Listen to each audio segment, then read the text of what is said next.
Business groups led by the Philippine Chamber of Commerce and Industry are gathered today to discuss proposals for the Marcos administration. To tell us more, we have Shyla Francisco joining us over the phone from Manila. Shyla, hi. What does the business sector want to hear from the Marcos government?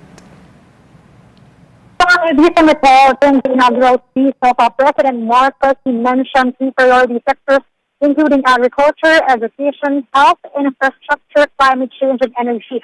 And for the business sector, this is a sign that President Marcos is moving towards the right direction. What they do want, however, now, and what investors are waiting for are the specifics. Particularly, they want the key cabinet secretaries to publicize the deliverables and timeline for the plans for each of the departments. For President Marcos, they are hoping that he will tackle during the State of the Nation address plans for job creation, investments, ease of doing business, and digitalization. As far as the education sector is concerned, which is now preparing for the full resumption of face-to-face classes, they want the president to appoint or designate a health secretary to prepare or lead out the groundwork for the preparation for the resumption of face-to-face classes. Sean? All right, and what is the economic outlook of the private sector currently? Specifically for the Philippine Chamber of Commerce and Industry, they're estimating that growth for the second half or within the second half of the year to be at 6 to 6.5% on the back of a recovery of the tourism and consumption, the improving labor market, and generally with more sectors opening up. They even said that 8% within the second half is attainable if the country resumes the face-to-face classes.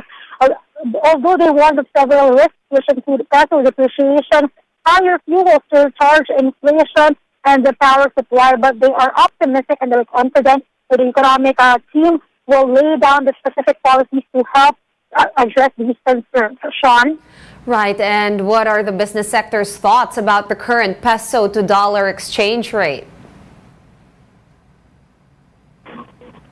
Apart from the exports and the OFWC to benefit from the high exchange rate, they say overall, it is a threat to the country since we're import dependent. They are hoping that they can see low 50s by the first quarter of the year, and they hope that central banking assists in terms of addressing inflation because, as we know, low or high inflation can depreciate the peso even further. Sean? All right, and what about this proposal on additional taxes? For the business sector, it would be more acceptable if the government will collect proper taxes, and additional taxes can be burdensome to specific sectors, specifically for the MSMEs. They understand that we have to address the growing debt, but it is far more better to grow the economy to address these concerns. Sean? All right, thank you so much. Shyla Francisco reporting to us over the phone from Manila. Thank you, Shyla.